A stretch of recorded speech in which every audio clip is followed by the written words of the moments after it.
You have to stay vigilant. Do you understand? Yeah. All right. I'll meet you right here before the sun sets behind that hill. It was good to see you.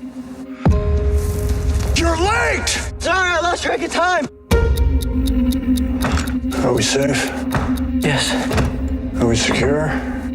Yes. Thank you for this food we are about to receive. Thank you for bringing us together as a family.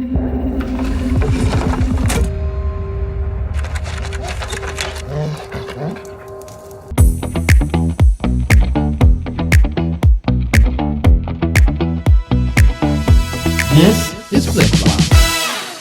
Before we get started, please hit the like button and subscribe if you enjoy these reviews and would like to see more. We would greatly appreciate it, and it would help our little channel grow. Also, Tummy Twins Media is dedicated to bringing you a variety of content and plan to launch some more podcasts soon. In the meantime, please check out our other podcasts, Bonding with Mark and Andy and Tangent Station with Kevin and Willis. Thank you for your continued support, and now on to the show. This week, we're stepping into the eerie shadows of Arcadian, directed by Benjamin Brewer and penned by Michael Nilon. I hope that's how you pronounce it. Yeah. Nilon? I don't know. In this chilling tale, Nicolas Cage, alongside Jaeden, Martell, and Maxwell Jenkins, grapple with survival against otherworldly horrors in their desolate farmhouse. Is Arcadian a thrilling fight for survival, or does it get lost in the dark? Find out on this episode of Flick Flops. Mwahaha. Hey. Hi, Gary. Flick to the flop, the flicky to the flick, floppy, you don't stop. Sorry. I was like, man, let's see how far he goes with this. Arcadian. We got our boy Nick Cage, which is awesome. Yeah. I'm always excited when a Nick Cage film comes up, and here we go. I'll run some numbers right quick for us, and we'll jive right into this bad boy. Rotten Tomatoes has this thing sitting at 83 with the critics and 55 with the audience. A bit of a difference, rotten with the audience, which is interesting. Yeah. Budget, once again, I could not find a number for budget, so I don't know why these numbers are so hard to find sometimes. Box office, I found two different numbers, so I'll give you both. It's one had it at 793,000 at the box office. The other one has it at 860,000. So somewhere in there is the right number. It was released in 1,100 theaters nationwide, so it did not do well theater-wise. I had not even heard of this film, Gary, till you mentioned it. So I don't know what the marketing audience for this was. Why? I mean, it seems like films anymore are just getting released. They're not even announcing them anymore. I mean, sometimes when you send me film ideas, I'm like, I didn't know this was a movie. Yeah. So, there was a little bit of buzz around this, I think, because it was at South by Southwest. Okay. In March. I remember I do remember seeing the trailer for this one. A lot of times I'll see a trailer and then wonder whatever happened to the movie. This is one that I feel like, and sometimes I don't even see a trailer. I'm like, what? A freaking Nicolas Cage movie came out? I had no idea. Oh, dude, look, I'll be up, but I'll be scrolling through Netflix. I'm like, what? I didn't know this movie had even been made, and alone been released, and now it's already on Netflix. Now, this was one, though, that I did hear a little bit about, so I was looking forward to it. So this one did not, surprise me. Yeah. I've been kind of wanting to see it, so I was glad to see that it was available. Well, that's very cool then. So as you noted, written by Mike Nilon? No, I don't get that. Oh. Nilon? Nilon?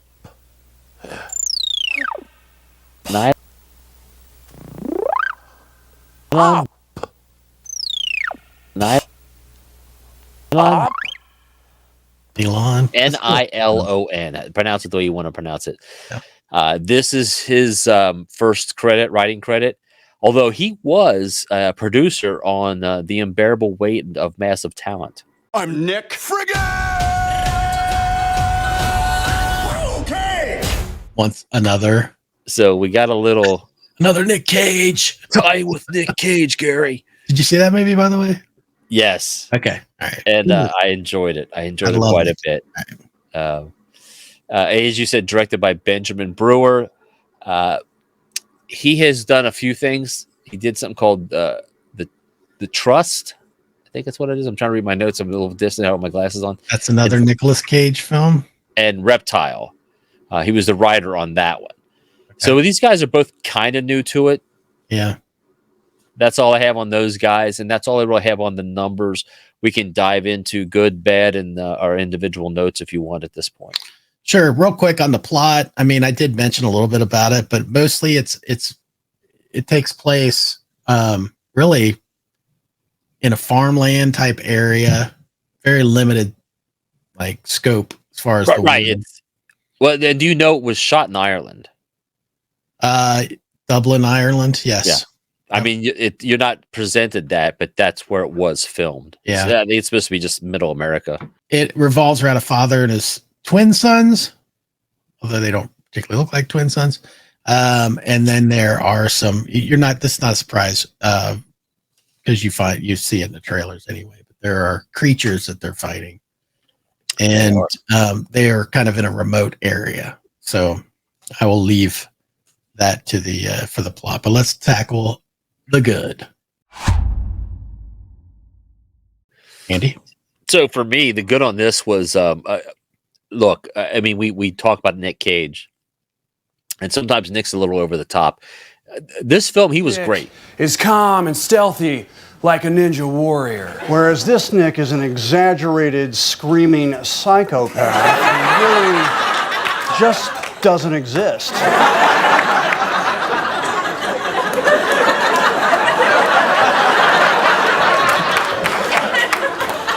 That's high praise. I mean, I thought the acting was really good. I thought the two boys acted great. I think the whole cast, this thing was acted very well. I expected Nick to be a little over the top. He wasn't. He played it very well.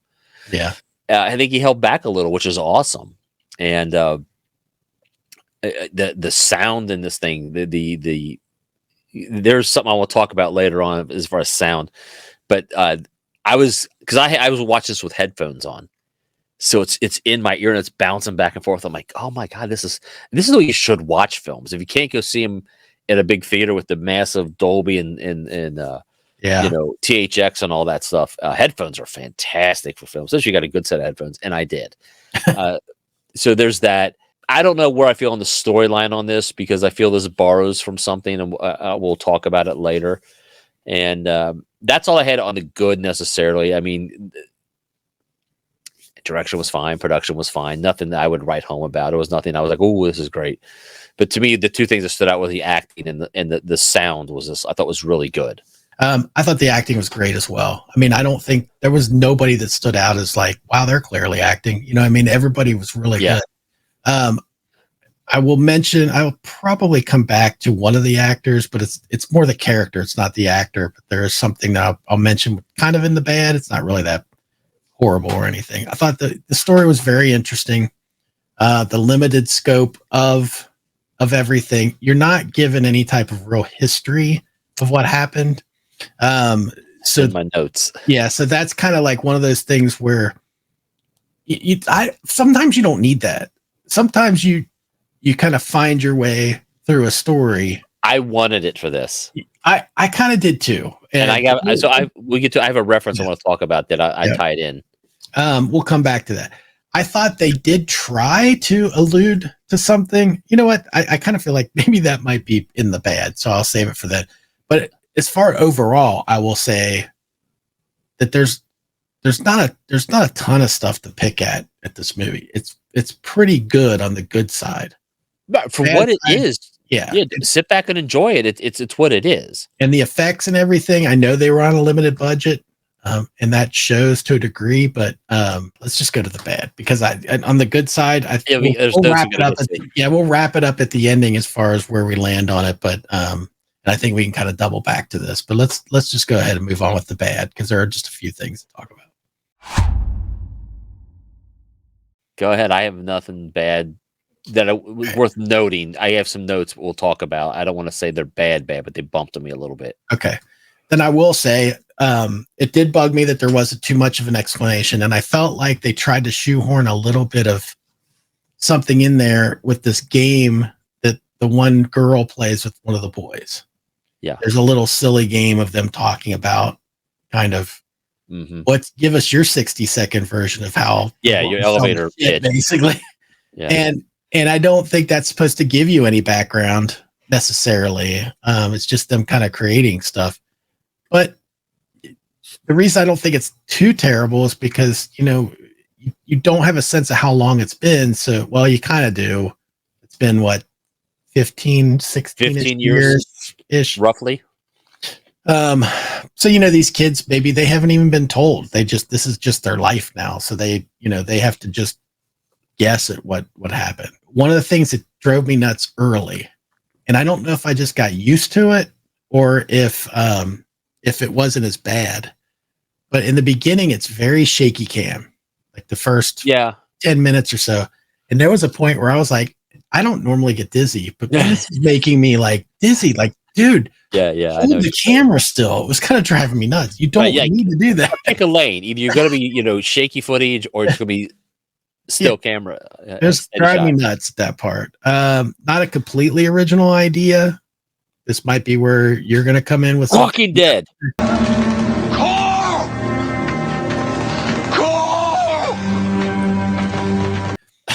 It definitely has. It definitely has the. It's obviously post-apocalyptic. It's got these creatures that kind of remind you of a lot of alien type movies. Something invading Earth. Maybe that's what it is. You've got A Quiet Place. If you watch those movies, it's kind of got that vibe too. I didn't understand there's another farm involved, and their whole situation was not super clear on how there was something confusing about that farm. Why are we all not just together? I didn't get that part. And then I will say there's a cave sequence that happens. I don't want to give anything away about why or happens or anything, but there's a cave sequence thing that happens. It's extremely dark. And I don't know if that's supposed to be a cover for the fact that they're shooting on a low budget. Right. But I was actually having a really difficult time seeing what the hell was going on during that part.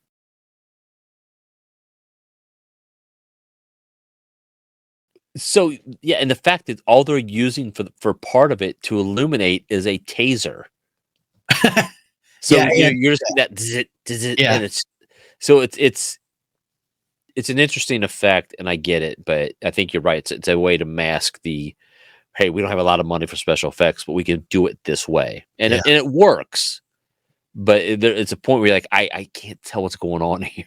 I don't understand.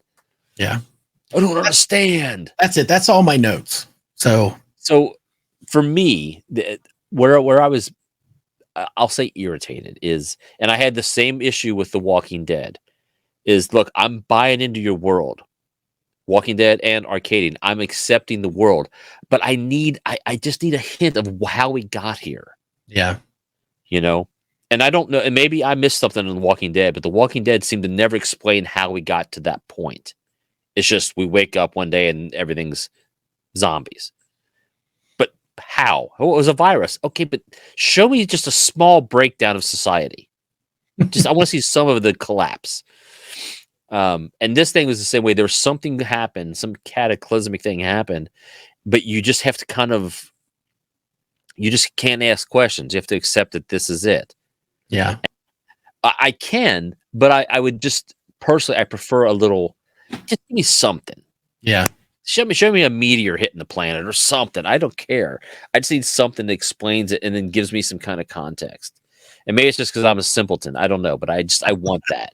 No, I think you're right. I mean, I would have liked to have had a little bit of background. They could have done it easily by a montage kind of just in the beginning, like in this credits or something. I mean, just bam, flash sequences. And then now we're 15 years later. Got it. Understood. The things I did, I enjoyed the film was very tense for me. I felt the tension in this film. Like I was kind of like peeking around corners with them, like, ooh. and I enjoyed that a lot. I did. I was like, this is cool. I like this. Yeah. And I was buying into it with them. And there's that. There's an effect that I want to discuss about the monsters. I don't think it's gonna give anything away. Yeah. So this ties back to the sound thing that I was talking about a minute ago. These creatures make this, like, it sounds like gunfire sound, like pow pow pow pow pow, pow. And their teeth chatter like just insanely fast. And I thought, I don't know what that's got to do with anything, but it was pretty cool as far as an effect. And I was like, man, I like this. I don't know what it's for, but I like it. It definitely had, I mean, that was definitely a unique thing about it, is the creatures themselves. There was some uniqueness to them. I don't want to say too much about that. One more thing that I forgot to mention, and it was with one of the characters. Okay. Again, it has nothing to do with the acting at all. But the one character is this, like, he's got a brilliant mind of figuring out stuff. Yes. And there's a few moments in the movie where he's doing some things, but you have zero idea what he's up to. And you're kind of sitting there wondering, like, what are you doing, dude? Like, you're going into this shed and you're just digging around for stuff. It's like, we don't have any idea as a viewer what the heck he's up to. And so we don't really see any results of things. You do on one. And I don't want to mention, there's two different things that happen. Yeah, the one of them is a nice surprise. I was on the edge of my seat. I'm like, holy shit, holy shit, holy shit. Yeah. And then the second one is a really contrived thing that happens. That the whole time I think you're wondering, like, what is the plan? Like, what is he doing? So that was it's not a bad thing. It's just because I don't mind the payoff. It's just there is one part of it where I didn't feel like there was anything that it led to, and you're kind of like, what is he doing in there? What is he up to? I don't even understand. Right, because they make a point of showing that he's this this person does all this stuff. Yeah. But then they don't show you any necessarily results. So you're like, what are we doing here? Yeah. There's one critics thing, because I thought it was pretty funny. This guy's name is Jackie K. Cooper, JackieKCooper.com. I've read stuff from this guy before, I'm pretty sure. Yeah. I partially agree with his critique and partially don't. So his critique is, quote, "I would watch Nick Cage in anything, but this is not one of his stronger efforts." That's all he has to say about that. And, jumping right to our ratings, Gary. A quick reminder that our rating system is unconventional. We don't hand out stars, we hand out poos and TPs, up to 5 of them. And just to add more confusion, the more we give, the crappier we think the film is. Crappier, get it? Yeah, it's dumb, but that's the way we do it. Let's do it. Based on that, I'm going to tell you, I give this 2 poops. And I almost would have given it 1, but 1 means I really love the film and I think everybody should watch it. And I'm just not quite there with this one. I enjoyed it. I had some issues, we talked about, like I said, to me, I needed some background. I didn't get it. It feels and plays a little bit like Walking Dead, and I loved Walking Dead. But the issue I had with Walking Dead and this are the same issue, that I just wanted some backstory and I didn't get it. But other than that, this film is really good. It's acted very well, and it's a little tense. There's some moments where I was literally like, I was on the edge of my seat, and I think that's a good film. So I give it 2. All right. Well, you almost rated it what I gave it. I actually gave it 1 TP. Wow. Yeah, I really did. In spite of the things that I mentioned that I called in the bad column. Yeah. I thought about this movie afterwards. I recalled it when I was making my notes, and I just kept thinking, I really did enjoy that movie. None of the bad stuff was bad enough for me to mark it up, Right. It doesn't outweigh the good. Yeah. So bad, I liked it. Good. And I gave it 1. Well done, sir. That's impressive. I did not see that one coming. I thought you'd be right there with me on that. So good. 2 poops from me and 1 roll of toilet paper. That's all you need to watch this film. All right. Well, thanks everybody. Please like, comment, and subscribe. We say that all the time, but really it would help us out and we would appreciate it. Give us a thumbs up. Especially if you like what we do here. Actually, you know what? If you don't like what we do here, still give us a thumbs up and like and subscribe. In spite of it. Yeah. You think you're better than us, just subscribe and tell us how we're wrong. Yeah. Maybe we'll have you on as a guest.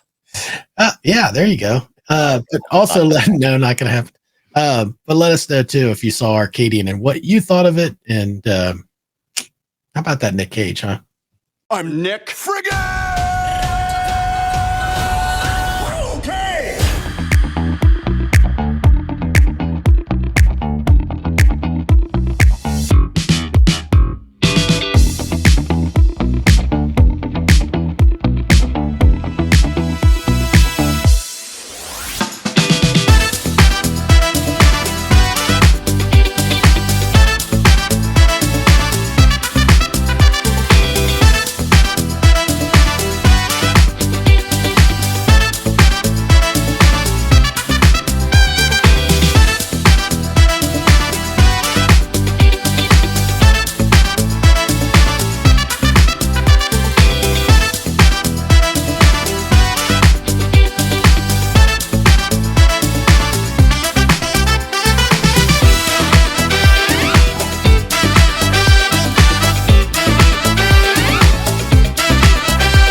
This has been a Touch of Madness production, brought to you by the creative minds at Tommy Twins Media.